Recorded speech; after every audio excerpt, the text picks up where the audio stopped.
All right. Hello, everyone, and welcome to our MLB Restart show for Pirate Television.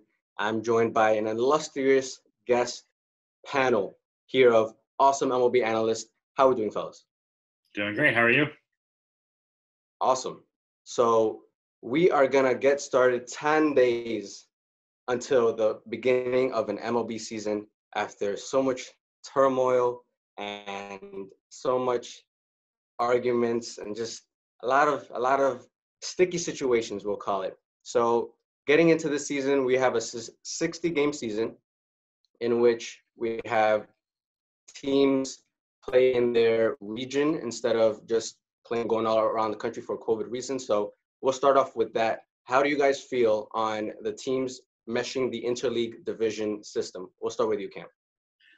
I think it's the smartest way to contain any potential outbreaks. It's definitely very interesting because you're used to just playing basically every team. But I kind of thought to myself when this news first came out about how they're going to set it up, why not play teams that are physically closer to you? Like the Mets are going down to Tampa to play the Rays, and that's a lot of travel. And I'm thinking, Pittsburgh's closer. But then I think if you're playing all these different teams and you're doing it based on location, all the teams are going to be playing everyone. So I think having the centralized 10 just stay together is going to be the best way to contain something if an outbreak does occur. So I think it's a smart system. I like the system. I'm not sure if it's the best available option. Like looking at what the MLS, NHL, and NBA are doing with their containment bubble strategies. I mean, it's easier to do that with sports that need smaller arenas and don't need massive baseball fields that are perfectly groomed like the way MLB fields are. Like, I think this situation makes sense for Major League Baseball, but I don't know if it is the safest COVID-19 protocol being taken out of all the major sports leagues. To be honest, it just sucks because there is no right way to go about doing it. Right. And yeah, it's bad for say the Yankees and Mets, who now it's controlled in New York, and now they have to go down to play the Marlins and the Rays down in Florida, where it's starting to be less contained. And it's just a bad situation. And then when you think about the playoffs that come a lot later, that's when everyone in every area starts meeting, and that's when the second part of the outbreak is supposed to happen, the second spike. So there's just no perfect way to do it. So we'll just, have to roll with the punches and see what happens. Mm-hmm. Like none of us are COVID-19 or coronavirus experts of any way, shape, or form, but the four of us studying like how these major corporate leagues are handling these situations, it's going to be interesting to see how these professional teams traveling back and forth in baseball end up reflecting what's happening nationally. Yeah. I'm interested to see if one division has an outbreak, let's say the East or the West or the Central, do the rest of the teams keep going? Like if you have to shut down 10 teams, what happens to the other 20? Are you still going to play and just let them play out the playoffs? I think that's going to be interesting. If something does go wrong, then how is the MLB going to adjust? Mm-hmm. One thing I've noticed is that I feel like the league is going to take this and just move over and push through full steam ahead. I feel like we're in too deep. The season's 10 days away, and people testing positive for COVID, it's not going to slow down this operation. We've seen already many players test positive, and I feel like that's just going to be part of the game for the foreseeable future. People are going to test positive, and they're going to be quarantined, and they're going to come back whenever they can. So, yeah, Balsamo, this has never been done before, and there's no playbook. There's no set of rules on how to do this. So since this is the first time, we're seeing different methods on how to handle it. We see the NBA and the NHL having a hub and a bubble. And we're seeing MLB take the risk of having more. There's people going to go back to their families in their city and be people. So hopefully the protocol can be able to stand and the testing is reliable and things don't get, I guess, messy in that sense. So it's going to be very interesting to see how things go. So moving on from that, have a new set of rules. We have 2 new rules for this season. We're going to have a universal DH for the 60-game sprint, and we're going to have the runner on second base and second base. So we're going to first dive into the universal DH and see how you guys think about that. Ben, we'll start with you. I love the universal DH. I think that the NL has needed to stop making pitchers hit for years now. And this transition to the whole league being DH, even if it is just for this 60-game weird Corona season, I think it's going to be interesting how the league evaluates this season with the full league DH. And I don't know, I just think it could potentially be really good for the future of the game of baseball, because I don't know about you, but baseball's had a marketing problem recently. I don't know if y'all have heard, but like, it's bad. And in my opinion, best era of baseball in recent history was when everybody was on roids. Granted, the most home runs ever were being hit, but it wasn't clean. With universal DH, more home runs are going to be hit. That's one way to get the ball in the air more often league-wide. So I think more home runs and more big hits are better for baseball, and pitchers just aren't getting that. So I like the universal DH. Yeah, as much as I'm probably with Dylan in this camp. Oh, I didn't try to do that. But, as much as I'm with Dylan, where I prefer pitchers hitting, it was an inevitability. It was bound to happen eventually, and like Ben said, it's good for the game. I loved seeing Bartolo hit, but Bartolo's also like a 1 in a million player.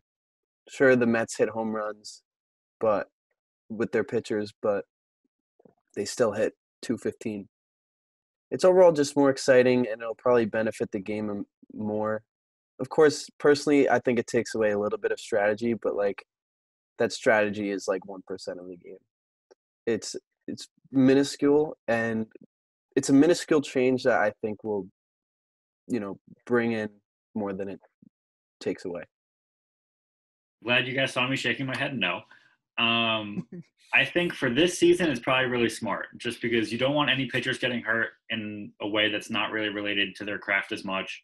So I think it's good for this year. Keep them off the base paths, keeps them out of the batter's box. That's fine. But to me, I really like watching pitchers hit. I think I'm a little spoiled because the Mets pitchers are pretty good. I mean, Syndergaard's hit like 3 or 4 career home runs. I think DeGrom has one. Matz is a decent hitter. So I think I'm not used to pitchers being as bad as a lot of other teams are. But even Madison Bumgarner hits home runs. I think he hit one off of Kershaw last year, and that was hilarious. So I'm going to miss that if it does go away for good. I think it adds a certain element of excitement to the game when pitchers do hit and succeed. And I think there's a little bit of strategy involved too, which you're going to get rid of. But I think for this year, it makes a lot of sense. Well, I think it was very long overdue. I'm against pitchers hitting. Obviously, it puts pitchers more at risk as well during the season. It's a long season; they could get injured in a regular season. So it's good that they're protecting them in this season. However, it's very awkward sometimes when you see a pitcher hit. Let's see, it's a big situation early on, and we have a pitcher, and we already know they're either gonna bunt or strike out or just get an out. It's very rare. It's pretty cool to see pitchers hit home runs every so often, but I feel like putting an established hitter there, it makes every National League team better, without a doubt, having actual hitters hit. More offense is just going to be better for the league in general. And as much fun as watching like 7 out of 10 pitchers just lay down a bunt in the 3rd inning for an easy out, like granted, like 1 out of 10 pitchers can like just rake for some reason and hit homers, but like it's about the percentages. And if you want to improve the game of baseball, like we want to, but Manfred might not want to, more DHs and more hits are the way to go. Yeah, like 8 or 9 out of 10 times, if a pitcher on my team comes up to hit, I'm rolling my eyes because it's just going through the motions of how quick can you get out, basically. So I think overall it's better for the game if you want to try and bring in new fans. Sometimes you got to get rid of useless traditions. What do you think, Cam? That's the case. I'm clearly going to lose, so I'll just. And all right, along with the universal DH rule, we also are going to see a new rule added on to extra innings in attempts to shorten games. We're going to see a runner on second base implemented during the 10th inning, so after the ninth. And I want to get a sense of what you guys think on that new, pretty strange rule. We'll start with you, Balsamo. I think it's interesting to say the least. It's definitely something that it's kind of a radical thing that other sports haven't really tried to implement, like a kind of their own version. I think if there's any year to try it, it's this one.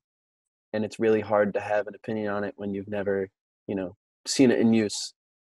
So as much as I want to say it sucks, keep it the way it is, as a traditionalist, for what's good for the game, it's worth a shot. Mm-hmm. I mean, I've had some very minor low-level experience with the rule just because, like, it's what my, like, local little league and, like, so, like, baseball team leagues, like, around where I live growing up, that was always the rules for our extra innings setups. So I don't hate the rule. I think it's going to be strange to see at the professional level. But, I mean, like Brendan said, like, if any time is to try it, like, shoot your shot now. I have seen it used at the semi-pro level. One of the minor league teams around me, the Somerset Patriots, their league, I don't remember what it's called at the moment, but they've used it, I think, the past year. And I saw it once, and I did not like it. I think it took away a bit of the intensity from an extra inning game because you're used to really pitchers showing their craft there. But again, you're talking about moving the game forward towards more offensive. I think it's good for that. Also this year, with the shortened season, the condensed season, you don't want games going forever. You don't want playing 2 games at once and then the next day, even the next week, being exhausted. So I think for this season, it makes a lot of sense. Give it a shot. See if the MLB actually likes it. But just from seeing it in person, I didn't think it was all that. I didn't think it added excitement. I think it actually took a little bit away from the extra innings. Honestly, I feel like it's pretty gimmicky, to say the least. But, I mean, this is the time to get funky. This is the time to switch things around and just do things that we've never done.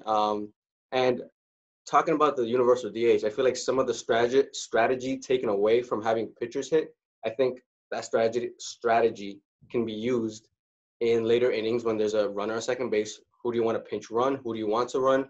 Are you going to bunt? Are you, like, bunting might be seen as a very important part of the game now. So we're starting to see teams assign players to practice bunting, when before bunting almost became an afterthought as a free out. But now bunting up the second base runner over to third base with 1 out, that your probability of scoring that run just skyrockets. So it's definitely going to shorten games. I mean, that's what it's implemented, and I don't think we're going to see any 15, 16 inning games this season. So it is pretty gimmicky. I'm not the biggest fan, but I mean, it's also don't knock it till you try it.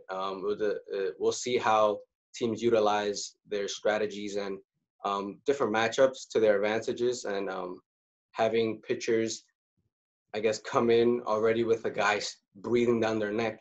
That's going to be very interesting to see, and how pitchers handle their composure. So, do we know how teams are going to be able to, like, do they get to pick what runner goes on second, or, like, is it like whoever was supposed to bat next or batted last? Like, do we know how that's working?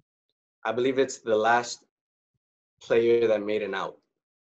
from the Okay. previous inning. Interesting. So it's literally like little league. If to get to your half of the inning, like it was a pop out to the catcher would be the runner on second? No, the last batter to make an out. Oh, okay. Okay. So like the batter before Yeah. Mhm. the previous inning? Okay. Yeah. And So adding on to what Dylan said earlier about extra innings being, like a pitcher's game, mine immediately went back to 2018 World Series. I think it was Game 4 where Nathan Eovaldi went like 7 or 8 innings in the extra innings. We're probably not going to, if that is permanent, we're probably never going to see something like that again, like an incredible performance like that. That's true. It's something you lose a little bit of the pitcher's extra inning playoff magic with that. Yeah. Brendan, going back to something you said earlier, you talked about a comparison in other sports of like trying to add offense and extra innings or overtime. I think the closest thing to this is hockey, narrowing it down to 3 players in overtime because they're looking for offense. So because hockey kind of seems that they want to avoid shootouts. So I think that would be the closest comparison. And I think for the NHL, it works. Oh, that totally worked. You open the ice up a little bit, it makes it more interesting. But I don't think it has the same effect, at least in the baseball game that I've seen. We'll see how it goes this year at a more professional and better level. I heard some of the ideas to, speed up games where it was having, I guess these are ideas thrown out there by media members and fans, having a home run derby in the later innings, in the extra innings, almost like a shootout style, but with home runs. I don't know how that would have worked out. Or having Be a mess. It would take forever. Yeah. Totally. It could lead to players getting injured even if they try to exert themselves that late in the inning. Right. Also, choosing the 3 batters you want to bat was an idea thrown out there, having your best 3 hitters bat, I guess, every inning or, matchup-wise. So those are some of the, alternatives that were thrown out there. This one, I feel like, is the most down-to-earth compared to the other 2, but it's still very strange since this is all different and things are moving at a rapid pace. So trying to speed it up is definitely going to speed it up. Now getting into teams and scheduling and games and baseball, we're going to deep dive into all of the divisions in the league. And we're going to talk about what are the teams that are obviously the front runners for the division, some of the sleeper teams, and some of the bottom feeders. So starting off with the AL East, it's a very rivaled and very competitive division every year. And Dylan, what do you think? What are some teams that you think are going to be the front runners for that division? I think this division is almost the least exciting in the American League. I think the Yankees have it. I think there's only one other team that has a more secure hold on their division, and that's the Dodgers. But when you look at last year, the Yankees won the division by 7 games, and then they added Garrett Cole. And they didn't really have, they have good pitchers, but Garrett Cole's like top of the league ace kind of pitcher. So when you add that to already a 7-game lead at the end of last season, it just seems like the Yankees are going to run away with the division again. Even though it's a shorter season, I think they're going to win by at least 5 games. I think the Rays and the Jays both have decent shots. The Jays are really young. They look good. And the Rays were a wild card team last year. But Boston lost some key pieces, and the Orioles are nowhere near the top yet. So I think it's going to be the Yankees division again. What do you think, Ben? Okay. Sorry. Ben, you there? Yeah, I thought it was Brendan's turn.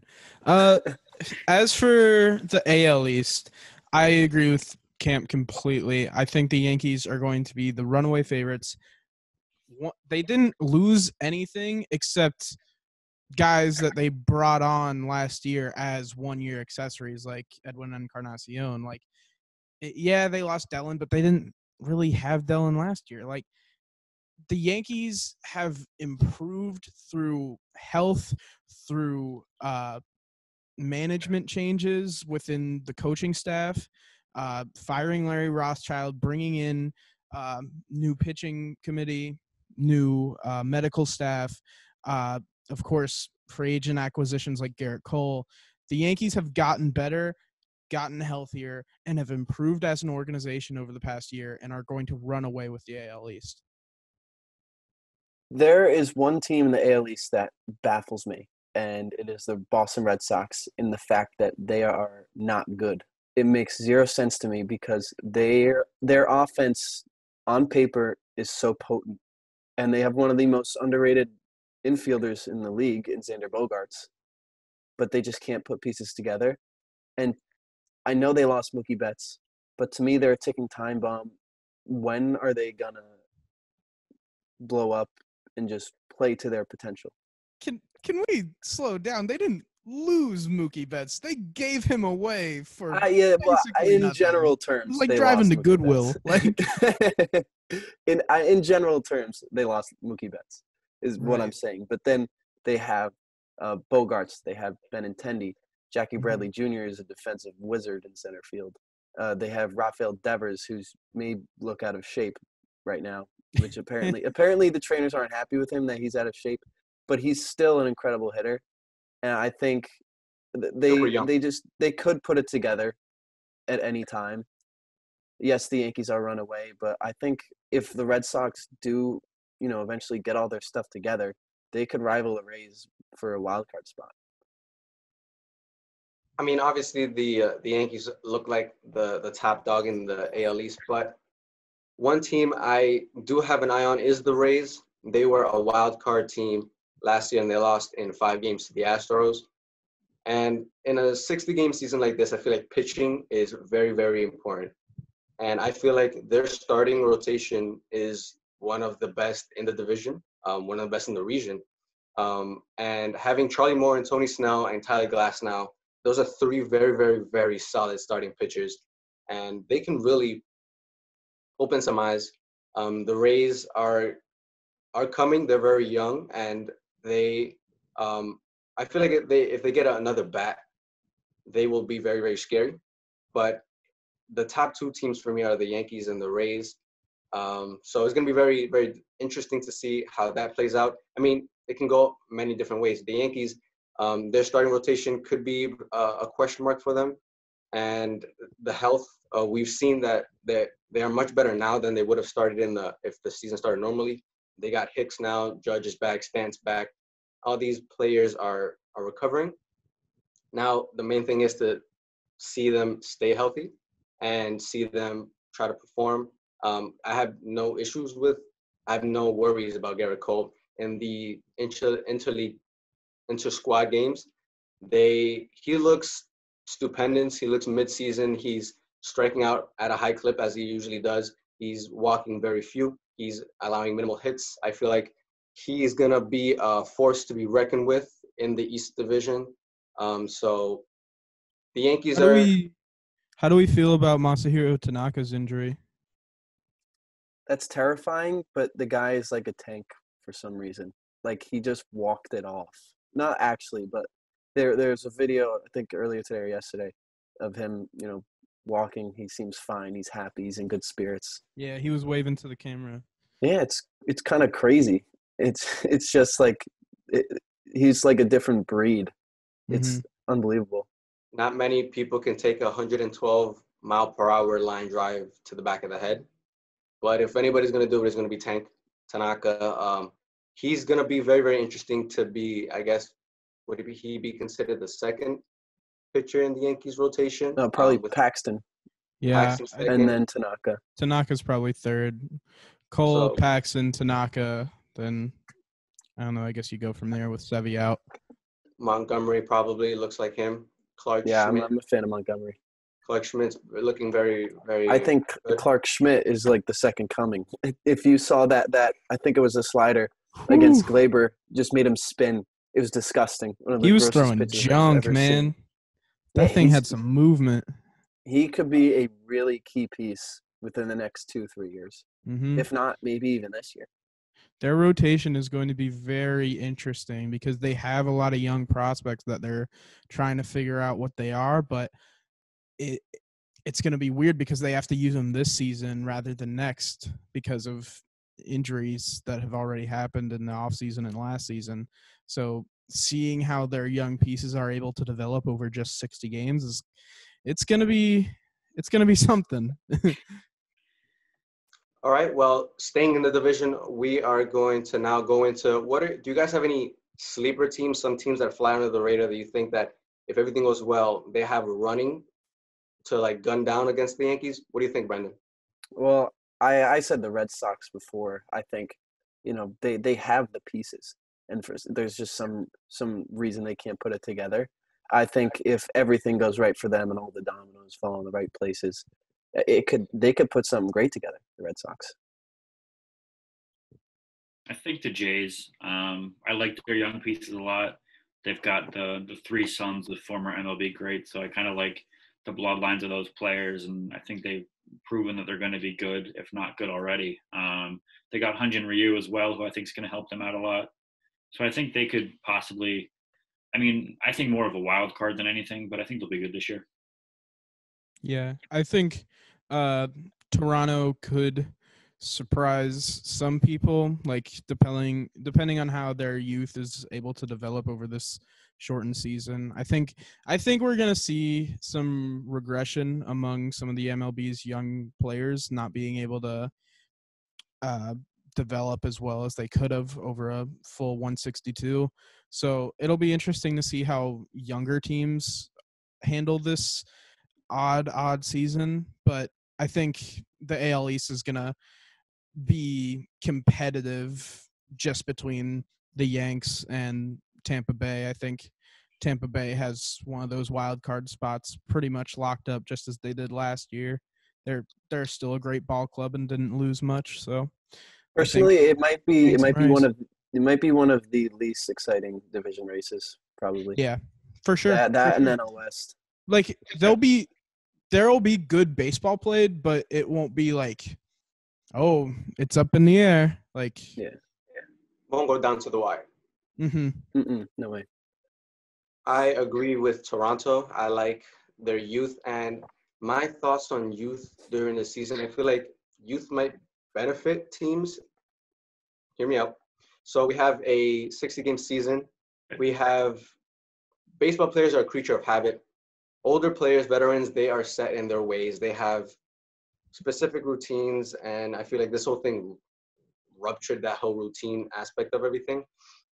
And everything more fast-paced as well. And older players, they have families that they get to, and there's more worry about, I guess, the health benefit, the health detriment with COVID and everything. But younger players, they're just getting started in the league. They haven't found their ways yet.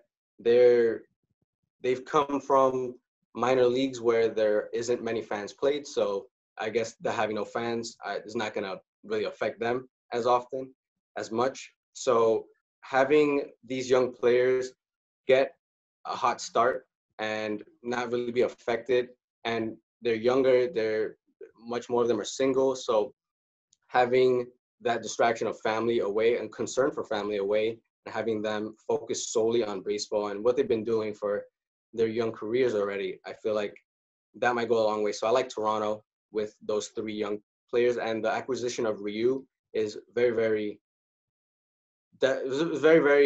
important for them. He's a great pitcher. It's going to be interesting to see how they use him in a new league.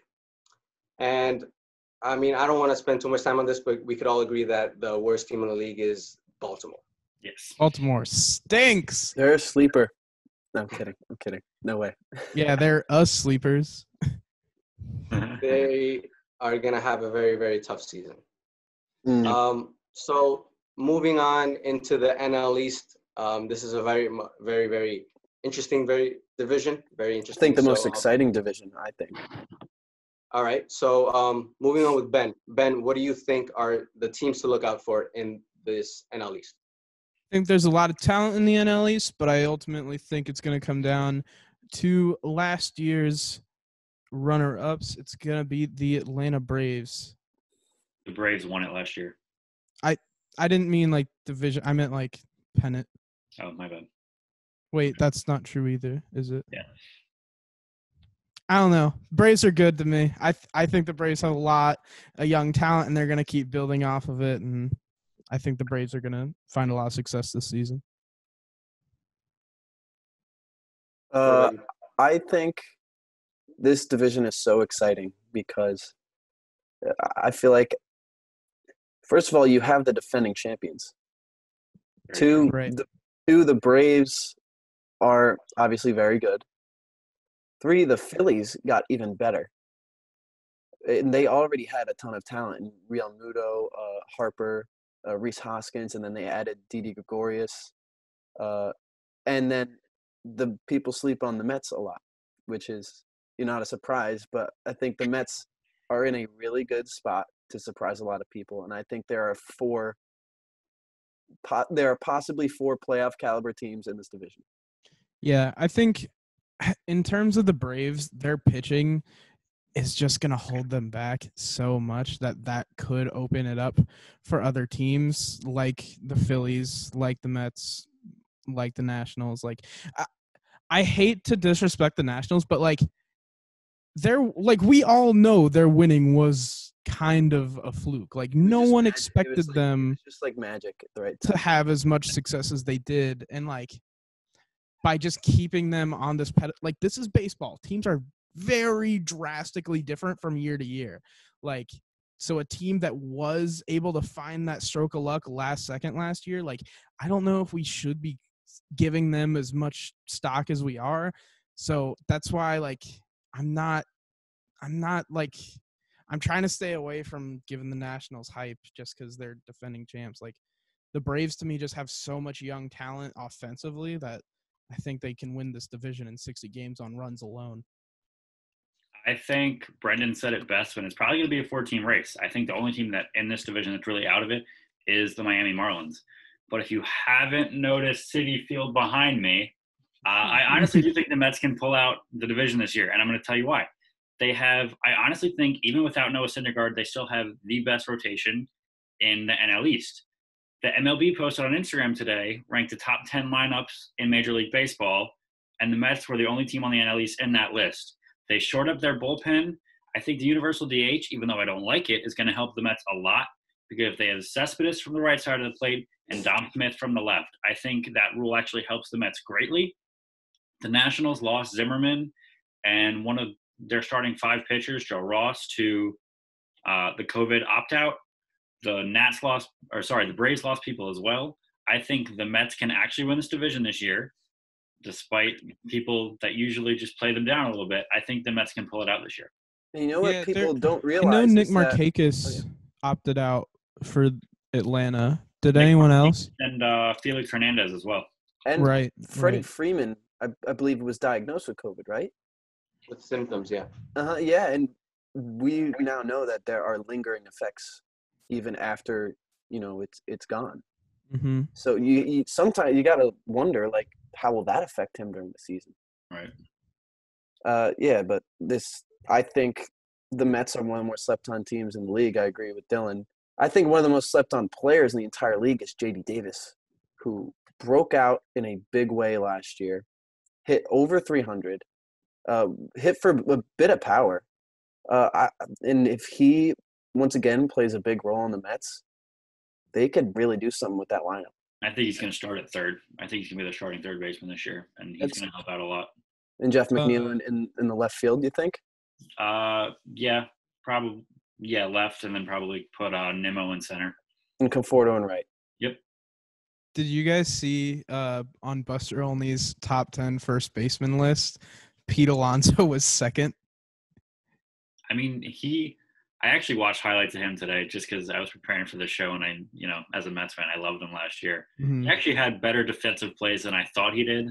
I kind of thought he was a handicap at first compared to Dom Smith, but he actually made some decent plays. I wouldn't put him as second overall. Yeah, he's not better than a lot of players.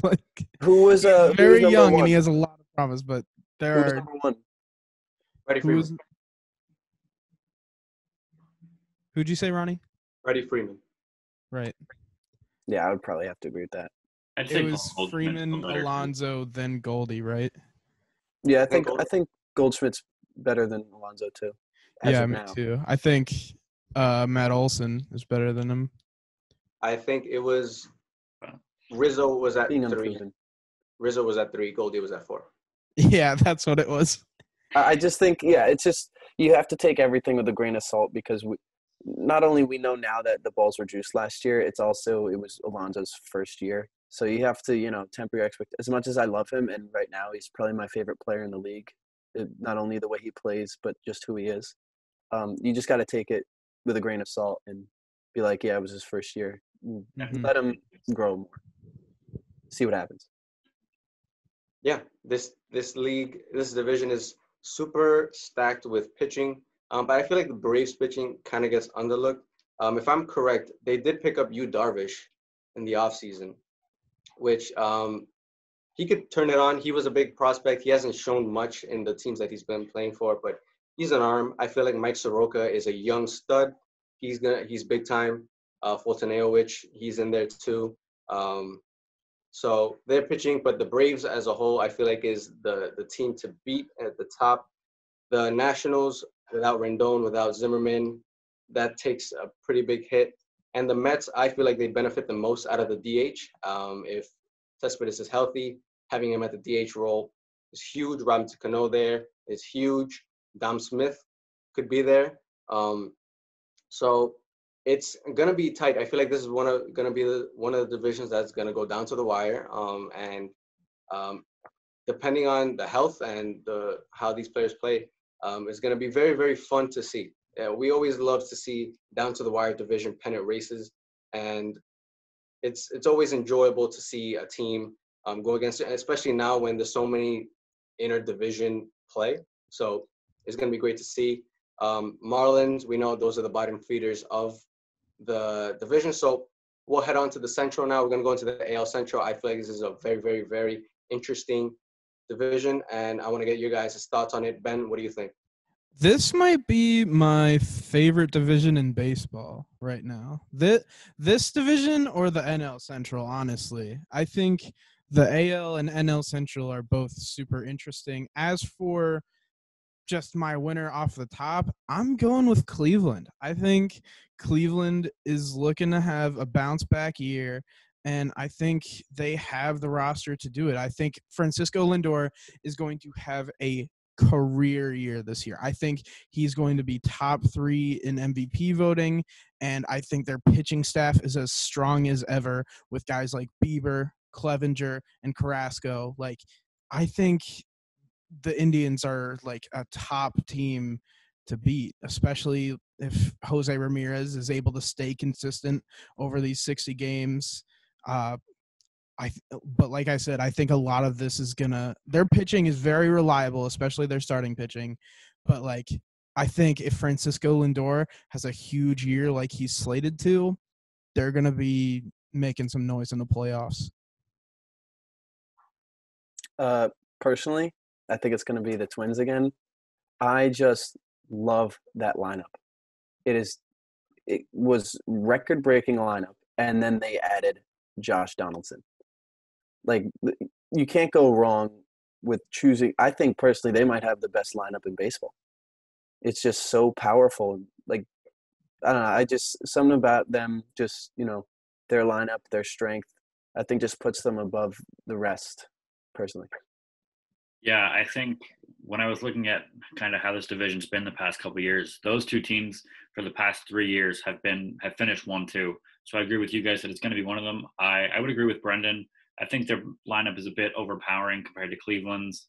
And although Cleveland probably does have the upper end on pitching, I just think, I don't know, the way Minnesota looked last year and Cleveland was a little bit lackluster. I would give the edge to Minnesota. I love the White Sox. I love Tim Anderson. Yeah, same. And Adam Engel. Adam Engel's a great outfielder. He's really underrated. He makes great plays with the glove.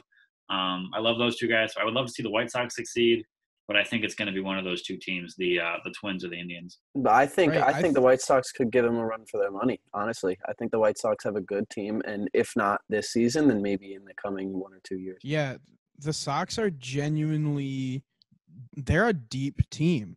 Like, they have young pitchers like Ian Hamilton, like Alex Keuchel.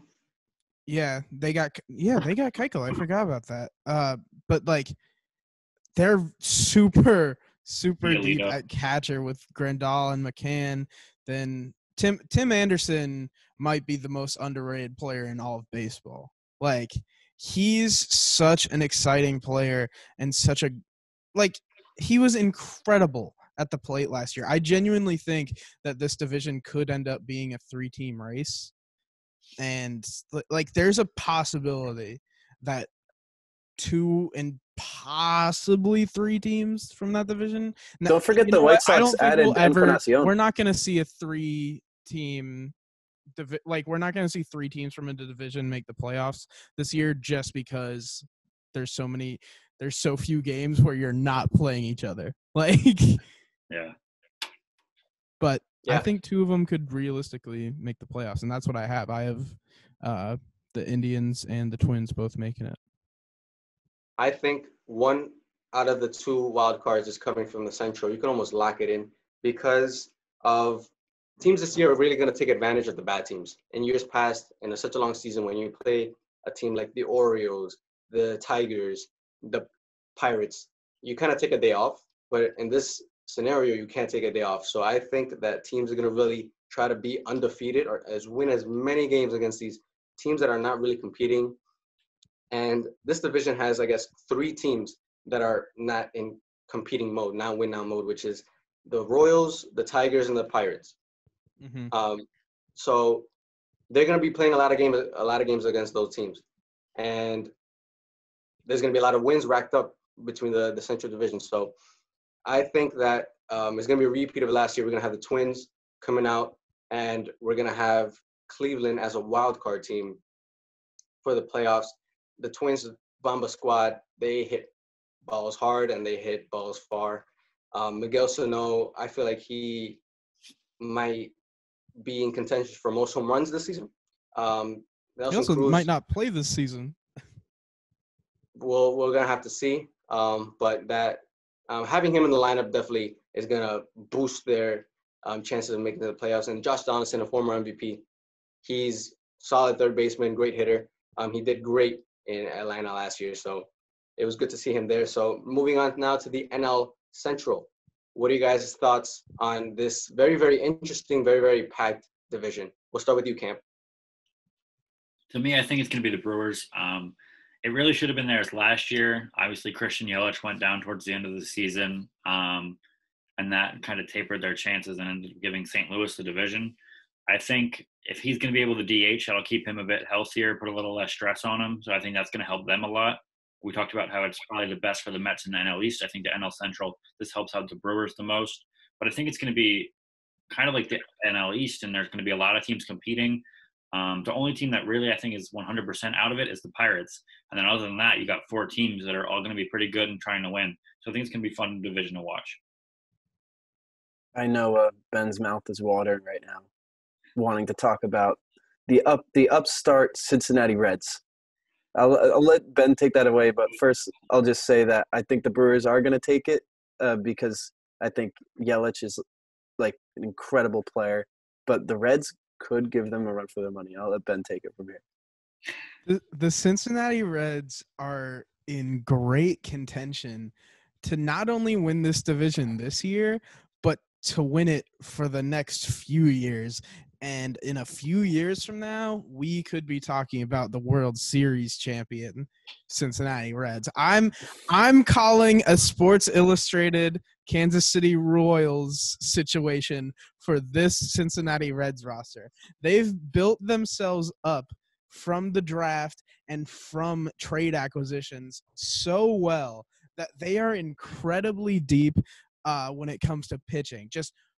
They have dominant pitcher after dominant pitcher with Luis Castillo, Trevor Bauer. They have Amir Garrett, all these exciting pitchers who are great for the game. And then their batting is going to be incredible. They improved their starting roster tenfold in this offseason by signing guys like Mike Moustakas and getting Shogo Akiyama from Japan. And of course, Nick Castellanos. I love the build of this Reds team, and they're so gritty and they're going to play team baseball for 60 games, and I'm just going to love it. I don't know. I really like this Reds team. Yeah, don't gloss Joey Votto's over. not washed, no matter what your favorite analyst tells me. Don't gloss over how incredible Aristides Aquino's rookie campaign, at least for the first That's true. That's true. handful of games, how amazing he played. So they're going to be, their outfield is going to be pretty full. Yeah, with Aquino, Castellanos, and Nakayama, I think they're going to do some special things. And I know Ronnie wants to talk about Mike Moustakas. I mean, Mike Moustakas is a great pickup for them. It was kind of jarring to see him play second base since naturally he's a third baseman. So, I mean, they're saying that he's looking good out there in second base. We'll see. I think the Cardinals don't get talked about enough. They're in the playoffs almost every year. So I like Jack Flaherty a lot. I like Paul Goldschmidt a lot. I feel like they have a good defensive team. But the top teams, the Brewers, Josh Hader, Yelich, they have a very, very good team. The Reds, they're so deep. I think they are – I mean, I have them as one of the best teams that benefit from the DH because of how deep they are. So this is another fun league where 4 teams are going to go at it, and we're going to see great baseball and rivalries. The Cubs, who knows, with Schwarber as a DH, he's going to probably put up big numbers. So Yeah. the Pirates are the only ones out of it. Yeah, I think that the Cubs are an interesting situation, but their downfall over these past few seasons since winning their World Series has been consistency. They haven't been able to stop being streaky in years. And this is not a ball club that a 60-game season benefits in any way, shape, or form. I think the Cubs have the talent to win a moderate amount of games in the NL Central. Just this 60-game season does not benefit them with their history of being inconsistent. I think the Reds' all-around talent is overpowering for that division and will put them on top with the Cardinals not far behind, nabbing one of those NL wild card spots. Yeah, I agree.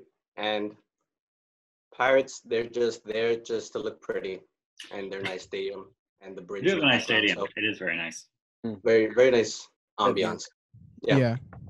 Now, in the final region, we are heading out west. We're going to the AL West. I feel like the same teams are kind of the teams talked about in this division. So, Brendan, what do you think are the teams to look out for? We're going AL West or NL West first? AL West, right? Yeah. AL West, yes. I think an exciting team in the AL West is the A's. That's not really a surprise, but like I said when we were talking before, I'm a big Matt Chapman fan. And along with that, I love Matt Chapman. He's just a joy to watch. Him and Arenado. It's like every game you expect another defensive highlight, and then you see across the diamond a guy like Matt Olson, who is good for in a 60-game season, maybe 20, 25 home runs. And I think Sean Manaea is a really good pitcher, even though sometimes his stats don't say so. I really like him, and I think at his best he can be a really good piece. So personally, I think the A's have the AL West because the Astros, are coming out of murky waters. But I wouldn't be surprised to see the Astros take it either. Yeah, I think it's going to be the Astros still, and even though they're probably going to get everyone's best effort because everyone wants to beat them now, they're still a really good team. I mean, obviously they lost Cole, but they still have Justin Verlander as their ace, and that is a fantastic ace to have. He was my favorite pitcher growing up, like my idol.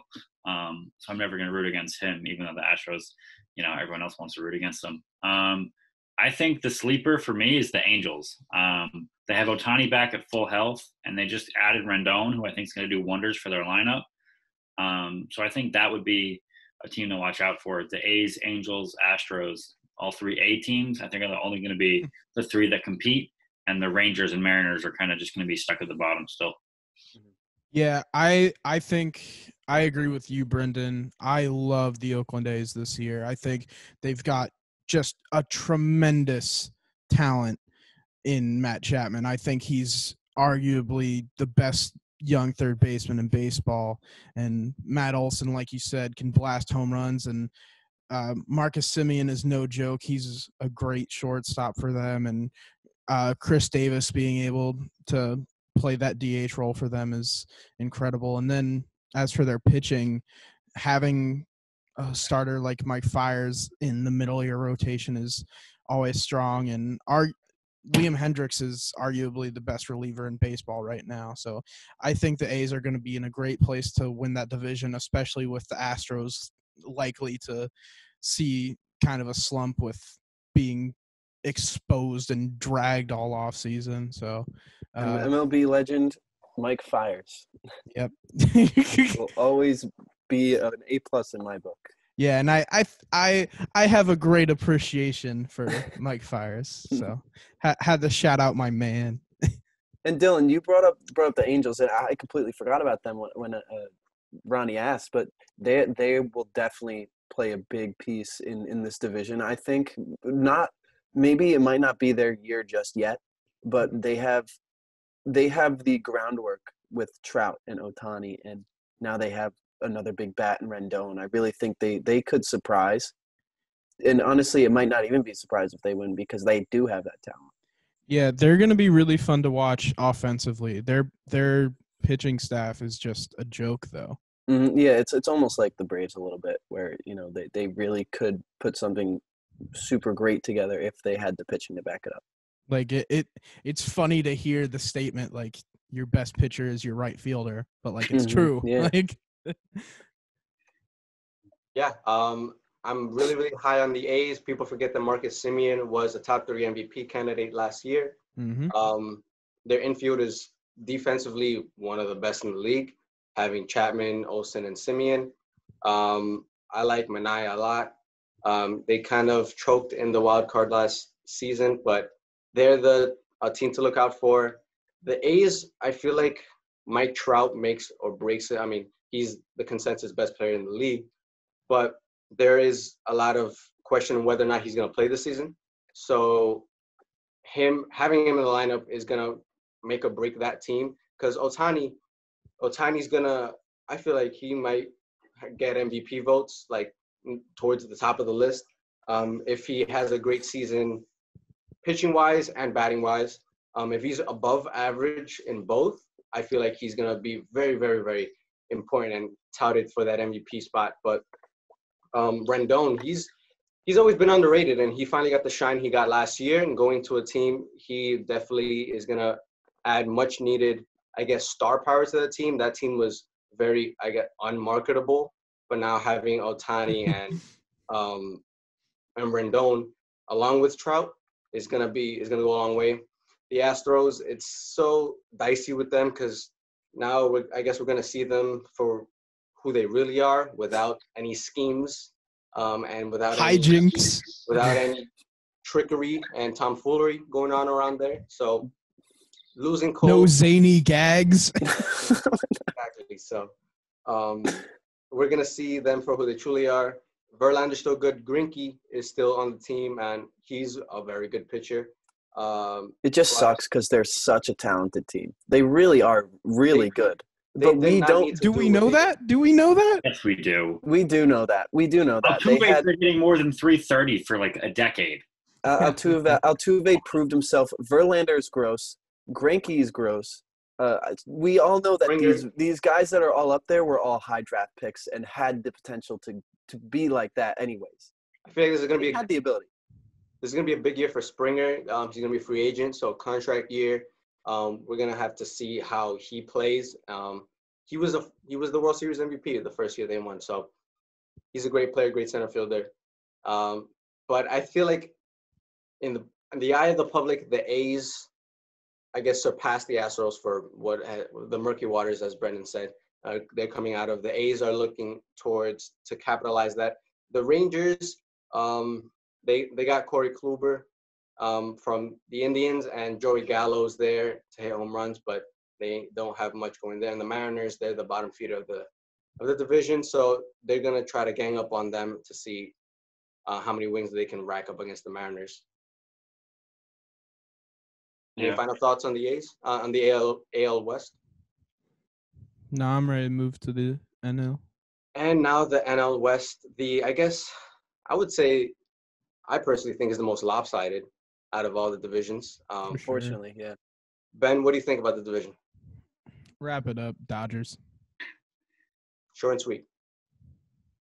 I guess. Yeah, I mean, there's not really much else to say. I mean, the Rockies have Arenado, and I don't remember which one of you said that Arenado could win.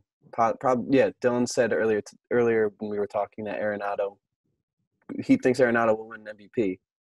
They do have a sneaky good roster, I guess is what I'm trying to say. They have a sneaky good roster, but nothing can dethrone that disgusting roster that the Dodgers have. So. I mean, I think San Diego has a lot of promise too, but like in terms of division winner, it's going to be no contest. Like the Dodgers are going to win the most games in baseball this season. Yeah, if you say anyone but the Dodgers for this division, you're wrong. They won by 21 games last year, and they added Mookie Betts. Like, I don't know.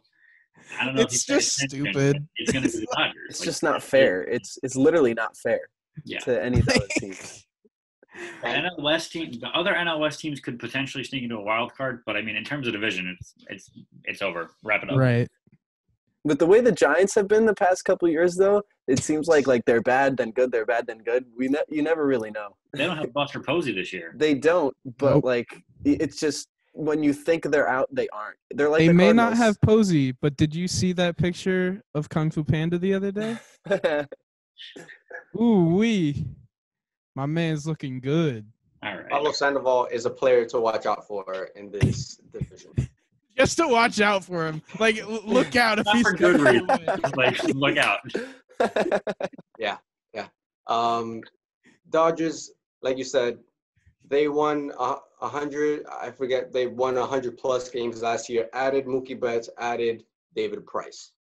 Price isn't going to be there though, which sucks. But oh yeah, that's right. I forget. Well, I mean, Price not being there is probably a benefit to them in the World Series. I mean, he didn't pitch like terribly in 2018 World Series. Well, I mean, against the Yankees, he did. Against the Yankees just own him in the playoffs. Exactly, that's what I'm saying. Like, that's beneficial. He's not going to be playing. That's true, but the Yankees in the past couple of years haven't been the best in getting to the World Series. So that's also true. Yep. Unfortunately. Yeah.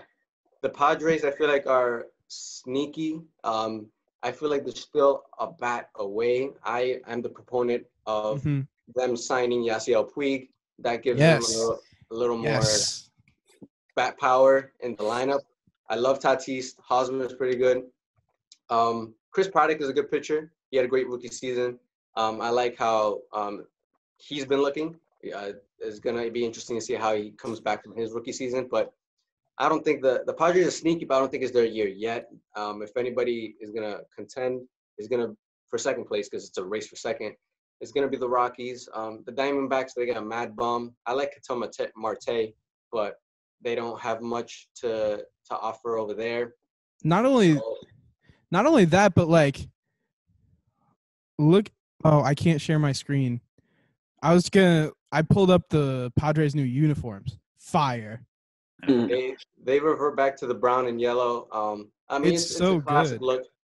I was a fan of the Navy, but I feel like everybody has Navy nowadays, so it's good. This is different. I feel like it's different. Yeah, we also didn't talk about the Brewers' new uniforms, which are also looking real nice. The Brewers got new uniforms? Yeah, the how would you say it? Like the off-white ones are gorgeous. Yeah. Gorgeous. I'm looking them up right now.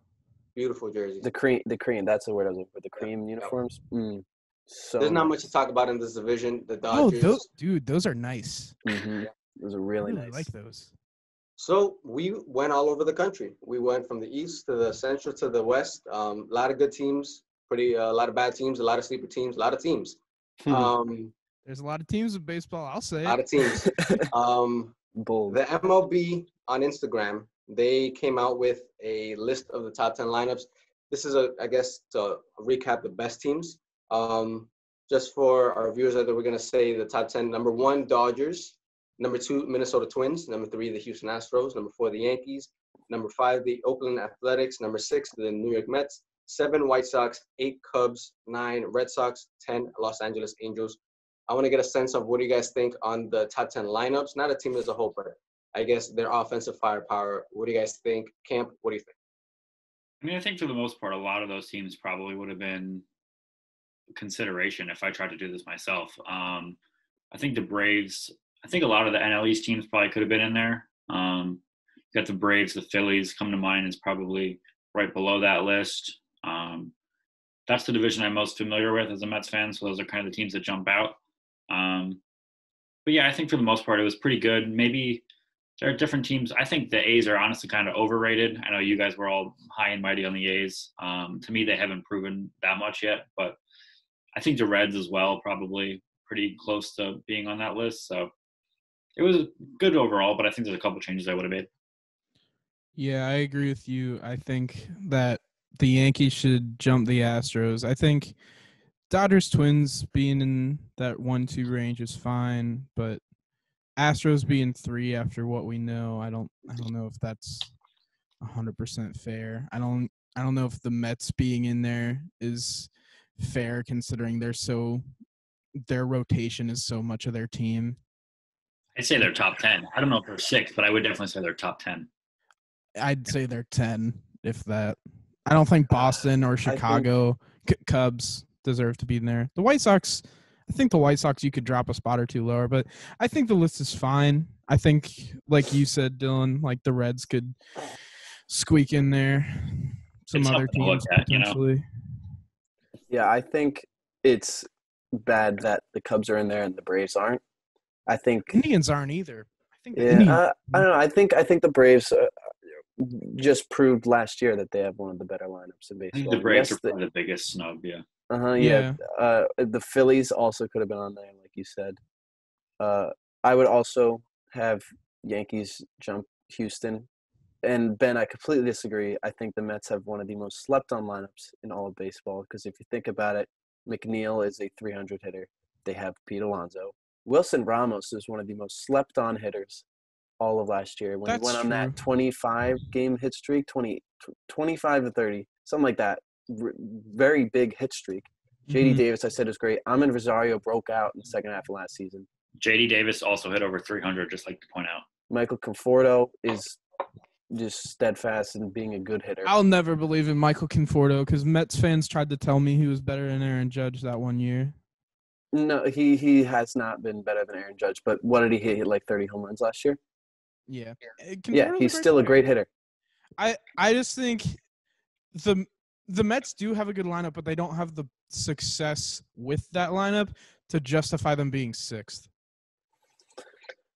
I guess, but like, you know, all these lineups are, I guess, new in a way. So, you know, it's hard. This is real quarantine social media debate content.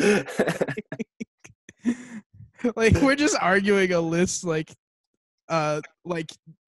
people our age made for the MLB Instagram. Like that's what you get without sports for 3 months, 4 months. Yeah. For the Mets, like 4 months of the day. Yeah. For the Mets, the only thing I gotta say with the Mets is they're gonna get a DH, and that helps. Yeah, it does help them. Reds, even like if Cespedes doesn't play, you could put McNeil at second and have Robbie Cano DH too. Or Dom Smith. Or Dom Smith. Dom Smith is a great piece that's really over. I don't know if you could put Robbie Cano just as a DH right now, just because like the MLB is doing a lot of testing right now. Oh yeah. Not. Oh yeah. Cleveland is a snub for me. I feel like they have a very good lineup. Obviously, the Braves and Phillies are missing from there. The Reds are very deep. I would probably argue they have better ones than Boston. But this was just to gloss over all the top teams in the league right now. But now we're going to get into more individual accolades. We're going to talk about MVPs now. So we'll start off with AL MVP. How do you guys see the AL MVP race going out? So what are some names out there? The first one's just obvious. If he doesn't opt out, is Mike Trout. And like, there's really he's gonna get it unless he opts out, because just his consistency and obviously his unmatched ability. But if he opts out, that's when the discussion starts. Like who can get that? And first guy that comes to my mind is Aaron Judge, because he's just always around there in that area of being one of the best in baseball. So. I'm saying my top 3 for the AL MVP finish would be Trout, of course, if he plays, then Judge, then Francisco Lindor. Like I said earlier when dissecting the Indians, I think Lindor's in for a big year, and he can prove it if he's able to get the Indians on a big stage. I think Trout, and honestly one of his teammates, I think Rendon, if he can help bring the Angels to where they've been so heavily struggling to get to without that second bat, I think if he can really carry them to a playoff spot, even if it's just a wild card, I think he could be in consideration. I don't know if he'd get it, especially if Trout does play. But those two players together, I think both could prove to be very valuable to that team. It's really strange to think about how the Angels can arguably, like, we could all see them having 3 separate MVP candidates and still not making the playoffs. Like, that's how bad their pitching is. It's wild what the Angels could potentially be, but I like Ohtani. I mean, Trout, yeah, cool, whatever. Ohtani, I feel like if, like I said before, if he's above average in both pitching and hitting, his worth and his value to that team is just going to be so instrumental. And especially, I mean, I don't see it, especially if they can maybe get in a wild card spot. So Ohtani's a player to look for. I like Judge. He's definitely in consideration. I think it's always hard for a pitcher to get MVP. We saw Verlander do it that year. He won MVP and Cy Young. But I feel like if there's any year that a pitcher wins the MVP, it might be this year, being that pitchers are so, at this moment, are so farther along compared to hitters. I feel like pitchers are going to have a lot more success against hitters early on. And that early on is basically the whole season since it's so short. So I like Garrett Cole's chances at an MVP since right now he's looking almost like midseason form. Being that it's summer camp, so not everybody's going, I guess, midseason form. But his, I guess, tenacity, his dominance, his just viewpoint on his approach to pitching is so aggressive and cutthroat. I feel like he's not going to back down against anybody, and he got snubbed last season. So I think he's going to be contention. So what do you guys think? Moving on to the National League, who are we looking at? What do you think, Ben? In terms of National League MVP, I think Christian Yelich being able to step into that DH role, even in the NL, is going to be huge for him in keeping his health and keeping his bat in that lineup. I think Yelich is going to provide a lot for that Brewers team this season and be one of the most impressive hitters in baseball for 60 games and earn a good shot at the NL MVP award once again. So I think my top 3 finish is Yelich, Acuna, Mookie Betts.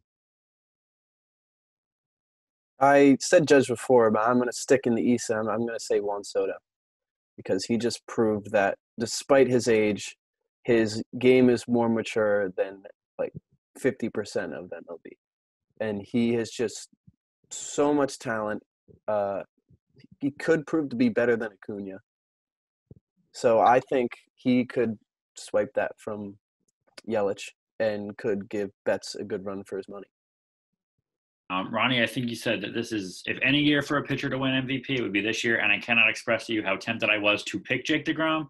But Brendan, you talked about it. I think I had said it off camera when we were preparing for the show. I think if Arenado can sneak the Rockies into a wild card spot, he's going to really have to carry that team. He's great with the glove. We know that he wins a lot of gold gloves. So I think Arenado would probably be my favorite if he can carry that team. Right now, Betts is listed as the runaway favorite for, I guess, like betting-wise, odds-wise. His odds are the runaway favorite for the NL MVP. Yelich is a very good one. But some of the younger players like Acuna, and this one's a sneaky one. I really like Fernando Tatis Jr., and he's the best player on his team. Great rookie season, got injured.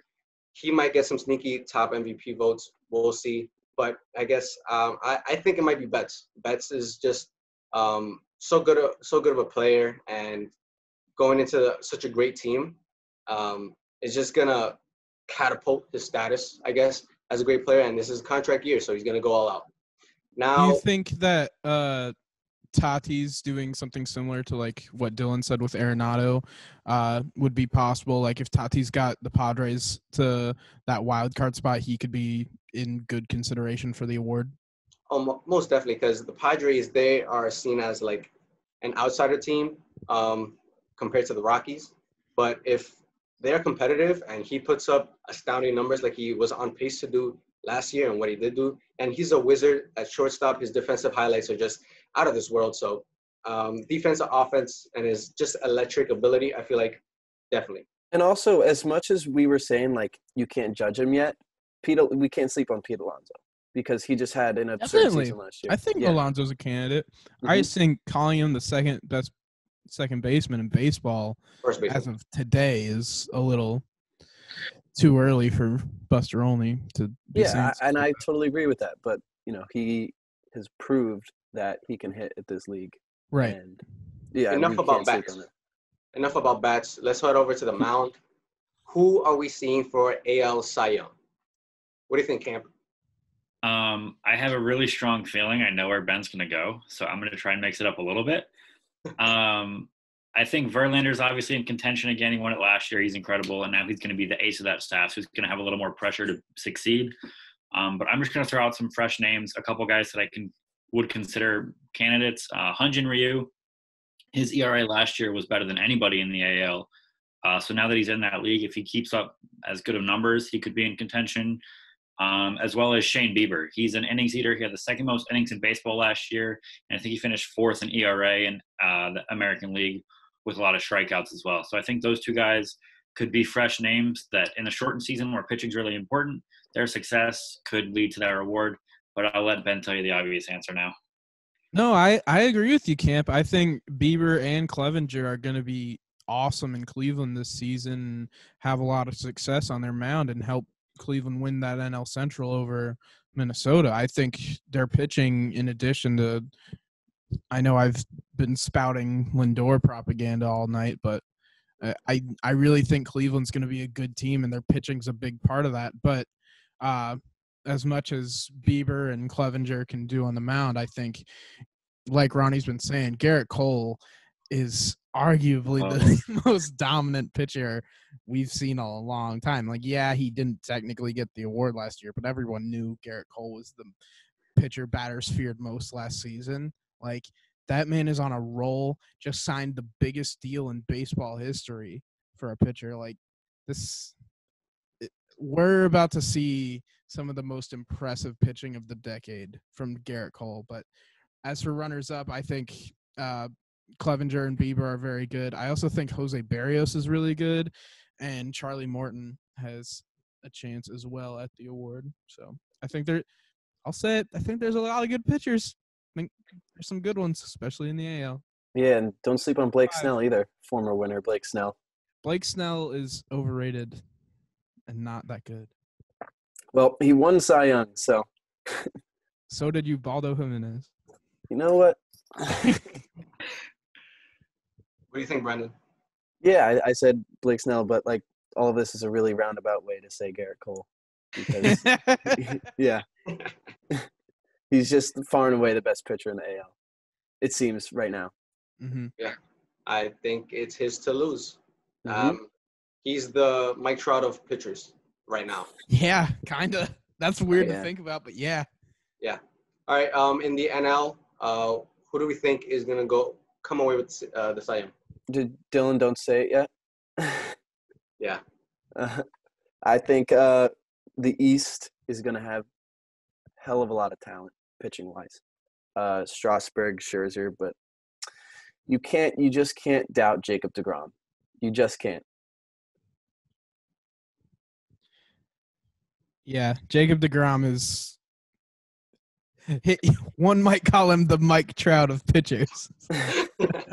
I think it's hilarious you guys call Garrett Cole that when Jake DeGrom's won the Cy Young each of the past 2 years. No, I meant in the AL. DeGrom, trust me, especially in playing 40 games in that NL East, I think DeGrom is going to win another Cy Young, but don't sleep on Flaherty and don't sleep on Scherzer. I think any of those three could come away with the Cy Young and no one would be shocked. I think it's going to be a three-peat for DeGrom. the one knock against him last year was that he didn't have a lot of wins because his bullpen was blowing all of Wins them. are a useless stat, though. That's true, but that was the one thing that people were saying against DeGrom. I completely agree with you.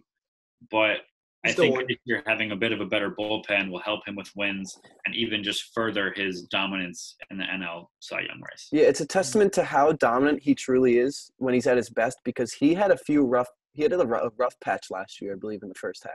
Yeah. And he still recovered and then some and got a Cy Young out of it. Yeah. If there's ever a pitcher that's going to go back to back to back, it's going to be Jacob deGrom. Mm-hmm. Or Garrett Cole in 3 years. Yeah. The overall talent in the MLB right now is absurd. Very good. And hitting. I really like Flaherty though. Flaherty, he put on a great second half season last year, and he's a sleeper depending on how the Cardinals do. But deGrom is the obvious pick, and now home stretch, World Series matchups. What do you guys think, Brendan? Who do you have in the Fall Classic? I mean, like, it's very hard not to say Yankees-Dodgers. But, like, where else are you going to go, to be honest? Unless they just do the ultimate choke job, that is Reds. what's going to happen. Yankees-Reds. That is what's going to happen, is Yankees-Dodgers. And it sucks because I'm not, like, going out on a limb, making any wild predictions, but, like, come on. It's inevitable. Yanks, Dodgers, Yanks in 6. Yeah, as we've been talking about this, I'm trying to rack my brain for other teams that I think could even have a potential to make the World Series. That's so hard. I'll say Twins as a sleeper in the AL. And I'd like to say the Mets in the NL, even though I don't think that's actually true. But I'll say it because why not? I'm just going to pick someone different. So I'll say Twins, Mets. Why not? Good stuff. Our producer, Christian, is saying Orioles, Marlins. Very interesting choice there. But I honestly think, the Dodgers, they were the favorites last year, but they didn't make it. I mean, they did add Betts, which is huge, but you never know. So I'm going to stick with the Yankees in the AL, but I think it's going to be the Braves' year to finally break through. And I feel like that's what it should have been last year, Yankees-Braves. And Interesting. I think when we did the postseason preview, Ben, I think that was your pick, Yankees-Braves, last year. That was my pick in last year's preview. Last year's preview was fun. This year's preview has also been fun. Any final thoughts? Yes. Grand I didn't say my winner. I would say Yankees in 7 in the Yankees-Dodgers matchup. I didn't say my winner. I realized when Ben said his winner, I was like, yeah, I think the Yankees probably are going to get, I think it's 28 this year. But in my Mets-Twins prediction, I'll say Twins in 6. Mm-hmm. All right. Mets. And I just realized you said Mets. I'm going to say Yanks in 7 because we like game 7s. Oh, yeah. Yes, we do. I think if it is Yankees-Dodgers, that series is going to be, like, absurdly exciting. Going to be up there with the all-time greats, especially with this coronavirus season. And, yes, that is it. We have talked a lot of baseball. It was good to talk sports finally. 10 days. Mark your calendars. The season starts in 10 days. Mets, Yankees play a scrimmage game this Saturday. So they're coming back. We're getting baseball back. Who would have thought? For my illustrious panel of analysts, I thank everyone for tuning in and watching this MLB Restart preview.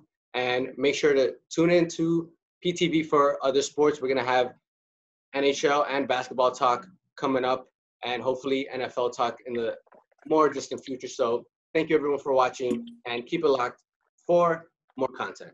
Peace out, everybody. See ya.